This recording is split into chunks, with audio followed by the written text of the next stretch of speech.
Tu connais Bob Clark? Non? Ça tombe bien. Je vais t'en parler un peu. You promised, Anthony. You promised you'd come back.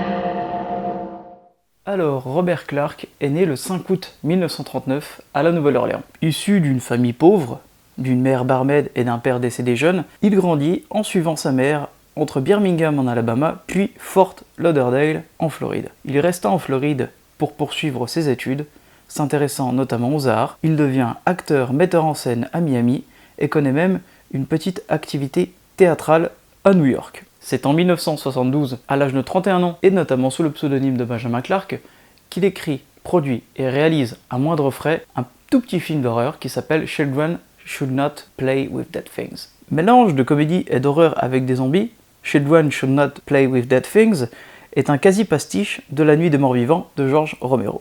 En l'espace de 2 ans, Bob Clark va enchaîner 2 films d'horreur, Le Mort-Vivant et Black Christmas. Clark avouera lui-même avoir commencé dans l'horreur car ses films se vendent bien, sont peu coûteux et sont même très simples à faire. Après, il va connaître un certain succès commercial avec son adaptation de Sherlock Holmes, Meurtre par décret, où l'on retrouve notamment Christopher Plummer et Donald Sutherland, avant de se tourner vers son thème de prédilection, la comédie. Érotique et un brin scabreuse tout d'abord avec la série des Porky's, mais également familiale avec notamment un classique des fêtes de Noël aux États-Unis, Christmas Story. Bob Clark a travaillé la comédie vraiment, on va dire, dans n'importe quel angle. Sa fin de carrière, matinée de téléfilms et de longs métrages naviguant entre le navet et le nanar, est pour ainsi dire... Karate Dog par exemple.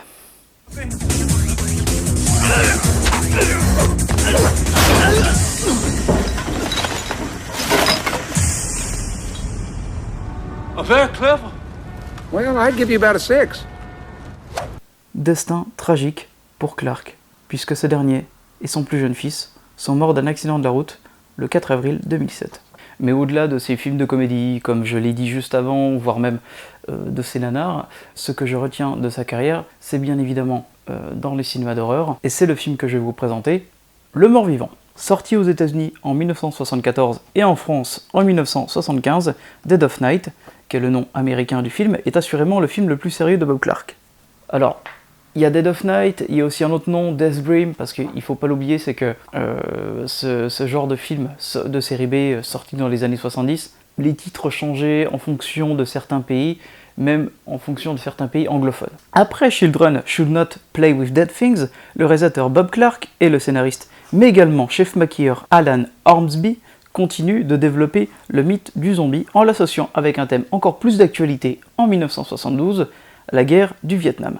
Pour la petite anecdote, Alan Ormsby a pris un assistant pour ce film, parce qu'il y avait beaucoup de maquillage à faire, et il a pris donc un certain Tom Savini, qui commençait à peine sa carrière. Inspiré d'une nouvelle de William Waymak Jacobs, La patte du singe, publiée en 1902, Le Mort-Vivant est plus qu'un film véritablement porté sur l'horreur.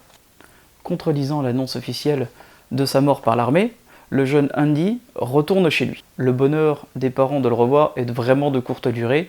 Spoiler alert, ce dernier a bien été tué au Vietnam et en fait s'est transformé en créature assoiffée de sang.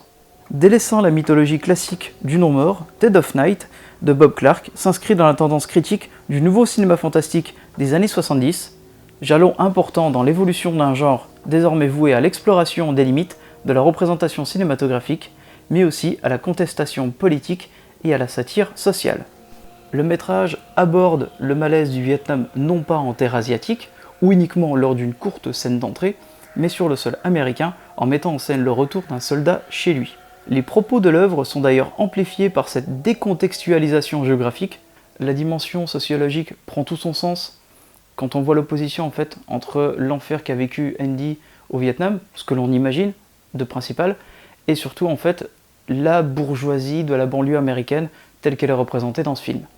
Connaissant la Floride comme leur poche, Clark et Hornsby ont choisi en fait Brookstown pour cette atmosphère d'Amérique profonde, trop parfaite, en façade. Baignant dans une ambiance lugubre, le film de Bob Clark étudie la condition de zombie comme un double symptôme. Tout d'abord, le symptôme de l'hystérie de la mère du jeune défunt, qui refuse la mort de son fils au combat. Une réplique a d'ailleurs été coupée, jugée comme trop subversif, où la mère d'Andy confronte à la police, pendant que son fils agonise et veut retourner dans sa propre tombe, leur rétorque Andy est revenu, d'autres ne reviennent jamais.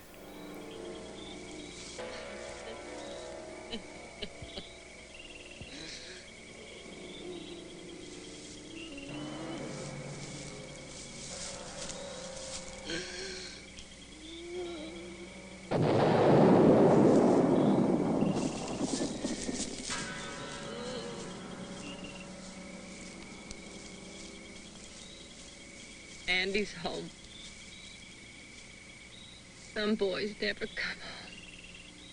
Autre symptôme, c'est celui de la mauvaise conscience d'une nation qui envoie ses enfants se faire tuer au Vietnam et subit l'après-coup traumatique de leur retour.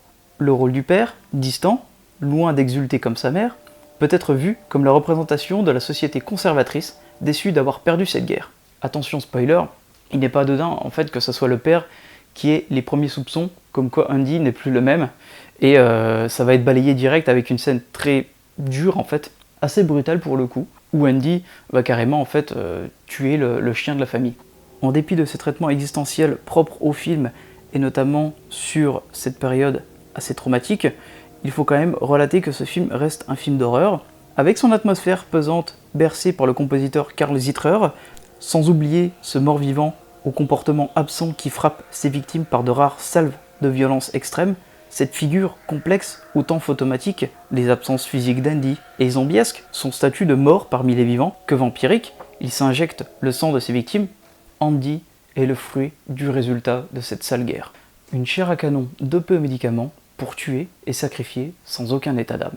Voilà, donc je vous conseille ce film, Le Mort-Vivant, donc réalisé par Bob Clark, qui synthèse pas forcément toute sa filmographie, parce que finalement ça a été plus, on va dire quand même un faiseur qu'un réal auteuriste, mais c'est un réalisateur très important, parce que finalement il a fait quand même un film majeur, il parle de la guerre du Vietnam, sorti en 1974, le tout relié à travers un contexte social dans le film d'horreur. Ça a plus ou moins lancé la carrière de Tom Savini. Donc, Le Mort-Vivant a notamment été distribué par Neo Publishing chez nous. Vous pouvez également le retrouver sur la plateforme Shadows.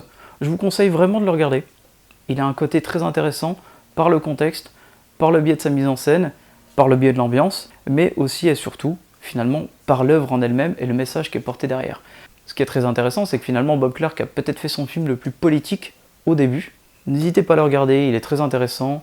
N'hésitez pas même aussi à envoyer un petit message en commentaire ce que vous pensez de la vidéo et même également du film. Et pour le coup, on se retrouvera pour un autre numéro avec un réalisateur cette fois-ci transalpin. Salut à tous, à la prochaine. Sur ce, passez de bonnes vacances.